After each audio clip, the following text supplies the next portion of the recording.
ఉన్న మీ బంగారాన్ని విడిపించి ఆ రోజు ఆన్లైన్ రేటుకి కొంటాం. Sharma gold company.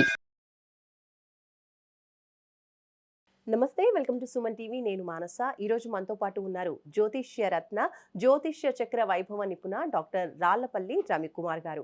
వారితో మాట్లాడదాము. ఈ మాసం రాశి ఫలాలు ఏ విధంగా ఉన్నాయో వారిని అడిగి తెలుసుకుందాం. గురుగారు నమస్కారం అండి. నమస్కారం. గురుగారు, ద్వాదశ రాశుల్లో నవగ్రహాలు ఈ మాసం అంతా కూడా ఏ స్థానాల్లో ఉన్నాయో ముందుగా తెలియచేయండి. తపోనమ్మ. శరదిందు సమాకారే పరబ్రహ్మ స్వరూపిణి వాసరాపీఠ నిలయే సరస్వతి నమస్తుతే. సుమన్ టీవీ ప్రేక్షకులకి నమస్కారం. ఈ నెల అంటే మే నెల ద్వాదశ రాశుల ఫలితాలు తెలుసుకునే ముందు ద్వాదశ రాశుల్లో నవగ్రహాలు ఎక్కడ ఉన్నాయో తెలుసుకుందాం. ముందుగా సూర్యుడు వచ్చేసి మనకి 15 మే దాకా ఉచ్చస్థానమైన మేషంలో ఉంటారు. 16 మే నుంచి మనకి వృషభ రాశిలోకి వెళ్తారు. అలాగే కుజుడు వచ్చి మనకి నీచ స్థానమైన కర్కాటక రాశిలో ఉంటాడు ఈ నెలలు కూడా. నెక్స్ట్ వచ్చేసి రాహు మనకి కుంభరాశిలోకి ప్రవేశిస్తున్నాడు 18 మే నుంచి. అలాగే కేతు కూడా 18 మే నుంచి మనకి సింహరాశిలోకి ప్రవేశిస్తున్నాడు. అలాగే గురువు వచ్చేసి మనకి మిథున్ రాశిలోకి 15 మే నుంచి మనకు వస్తున్నాడు. సో ఎప్పుడైతే మనకి గురువు ఒక రాశి నుంచి ఇంకో రాశిలోకి మారుతారో పుష్కరాలు స్టార్ట్ అవుతాయి అన్నమాట. సో నెక్స్ట్ వచ్చేసి మనకి శని ఆల్రెడీ మనకి 31 మార్చి నుంచి మేన్ రాశిలోకి ప్రవేశించాడు. కాబట్టి ఇప్పుడు మేన్ రాశిలో శని ఈ మాసం అంతా ఉంటాడు. అలాగే బుధుడు వచ్చి మనకి మేషరాశిలో ఈ నెలలాళ్ళు ఉంటాడు. బుధుడు నీచత్వం కూడా వెళ్ళిపోయింది మనకి. మొన్నదాకా నీచలో ఉండి కూడా బుధుడు కూడా నీచత్వం వెళ్ళిపోయి మేషరాశిలోకి ఈ మాసం అంతా ఉంటాడు. అలాగే మనకి శుక్రుడు వచ్చేసి మేన్ రాశిలో ఉచ్చస్థానంలో ఈ మాసం అంతా ఉంటాడు. ఈ నెల మెయిన్గా ఏంటంటే 3 మేజర్ గ్రహాలు, మెయిన్ గ్రహాలైన గురువు, రాహు, కేతువులు మనకి రాశులు మార్పు చెందాయండి. ఉదాహరణకి గురువు మొన్నటిదాకా వృషభ రాశిలో ఉన్నవాడు 15 మే నుంచి మిథున రాశిలోకి ప్రవేశించడం. అలాగే రాహు మనకి మేన్ రాశిలో ఉన్నాడు ఏనార్థం నుంచి. అతను 18 మే నుంచి మేన్ రాశి నుంచి కుంభరాశిలోకి ప్రవేశించాడు. ఏనార్థం అంతా ఇక్కడే ఉంటాడు. అలాగే గురువు సంవత్సర కాలం అంతా మిథున రాశిలో ఉంటాడు. అలాగే కేతు వచ్చేసి మనకి కన్యా రాశి నుంచి సింహరాశిలోకి ప్రవేశించాడు ఈ 18 మే నుంచి. సో ఈ ఏనార్థం అంతా కూడా సింహరాశిలోనే కేతు ఉంటాడు. ఇవ్వండి ద్వాదశ రాశుల్లో మనకి నవగ్రహాలు ఈ మాసం అంతా ఇక్కడ ఈ స్థానాల్లో ఉంటాయి. గురుగారు, కుంభరాశి వాళ్ళకి ఈ నెలంతా కూడా పరిస్థితి ఏ విధంగా ఉంటుంది? రాశి ఫలాలు తెలియచేయండి. తప్పకుండా. కుంభరాశి అనగా మనకి ధనిష్ట 3-4 పాదాలు, శతభిషం 1-2-3-4 పాదాలు, పూర్వభద్ర 1-2-3 పాదాలు, ఈ నక్షత్రాల సమూహం అంతా మనకి కుంభరాశిలోకి వస్తుంది. ఈ రాశి వారికి 5 సంవత్సరాలు ఏలినాడ్సని వెళ్ళిపోయింది. ఇంకా లాస్ట్ 2.5 సంవత్సరాల్లోకి వచ్చారు. అలాగే పంచమ స్థానంలో గురువు ప్రవేశించాడు. గురుబలం పరిపూర్ణంగా పెరిగింది. మొన్నటిదాకా శని బలం లేదు, గురుబలం లేదు. ప్రస్తుతం ఒక్క ఏలినాడ్సైన ఎఫెక్ట్ ఉంది, కానీ గురుబలం మటుకు పరిపూర్ణంగా ఉంది. ఈ సంవత్సర కాలం అంతా కూడా పంచమ స్థానంలో గురువు ఉంటాడు కాబట్టి గురుబలం పరిపూర్ణంగా ఉన్నట్టే. అలాగే రాశిలో మటుకు రాహు ఉన్నాడు. ఇందాక సింహరాశికి చెప్పుకున్నాం, రాశిలోనే కేతు ఉన్నాడు కాబట్టి గ్రహణ సమయం అని. సో అలాగే ఇప్పుడు ఈ కుంభరాశి వారికి కూడా గ్రహణ సమయం అనమాట, ఈ అనార్థం పీరియడ్.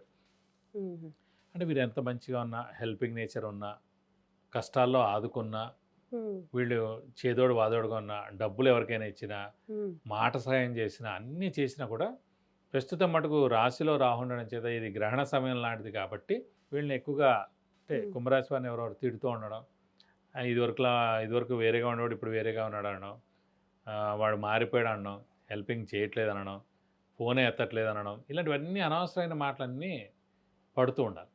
కాబట్టి మనం మౌనంగా ఉండడం ఉత్తమం. ఎందుకంటే ఇలాంటి సమయంలో మనం ఒక్క మాట మాట్లాడినా కూడా యుద్ధాలు జరుగుతాయి. యుద్ధాలు జరగకుండా ఆగాలంటే మనం కొంచెం మౌనంగా ఉండడం ఉత్తమం ఈ ఏనార్థం పీరియడ్.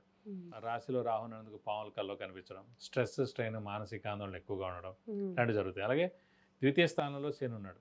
ద్వితీయ స్థానం అంటే కుటుంబ స్థానం సాధారణంగా. సో ఆ కుటుంబ స్థానంలో శని ఉన్నందుకు ఏంటంటే అది కూడా వాక్ స్థానం కూడా అయ్యింది కాబట్టి వాక్ కొంచెం సేమ్ జాగ్రత్తగా ఉండడం ఉత్తమం. మాట అది కూడా కాబట్టి లైక్ చిన్న అనారోగ్యాలు ఇవన్నీ కూడా చేస్తూ ఉంటాయి.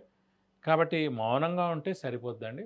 మంచి సమయం ఆసన్నమైంది. పంచమ స్థానంలో గురువు ఉండడం చేత శుభకార్యాలన్నీ కూడా మీ ఇంట్లో జరుగుతుంటాయి.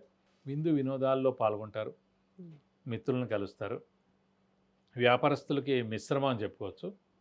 మరీ అత్యద్భుతం అని చెప్పలేం, అలా చెప్పి మరీ దారుణంగా ఉందని కూడా చెప్పలేం, మిశ్రమంగా ఉందని చెప్పుకోవచ్చు.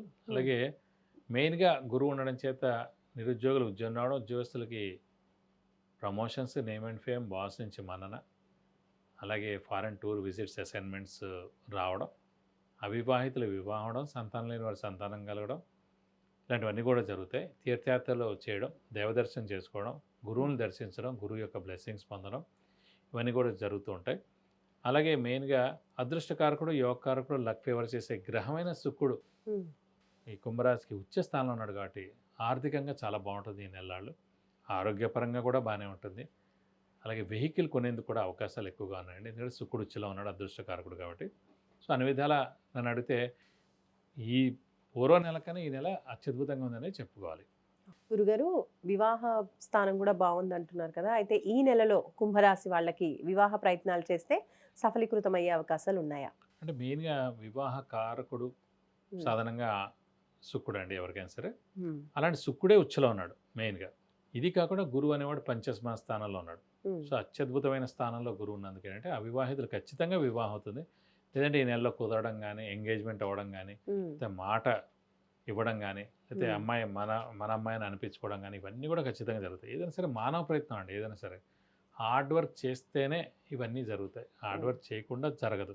ఎక్కడో రేరు. ఇప్పుడు 0.1% అదృష్టం ఉన్నవాళ్ళు ఉంటారు. ఎందుకంటే సీఎం అనేవాడు ఒకడే ఉంటాడు, ఉమ్, అలాగే మెగాస్టార్ ఒకళ్ళే ఉంటారు, అలాగే క్రికెట్లో సచిన్ అనేవాళ్ళు ఒకళ్ళే ఉంటారు.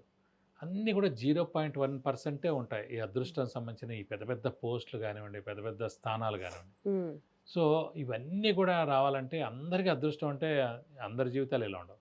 హార్డ్ వర్క్ తోటి, హార్డ్ వర్క్కి స్మార్ట్ వర్క్ కలిపితేనే జరుగుతాయి అన్నమాట. ఉమ్, సో మనం కూడా అలా హార్డ్ వర్క్, స్మార్ట్ వర్క్ చేస్తూ దైవబలం పెంచుకుంటూ నీతి నిజాయితీగా కరెక్ట్గా ఉంటే ఖచ్చితంగా ఏదో ఒక రోజు సక్సెస్ అయ్యేందుకు అవకాశం ఉంది.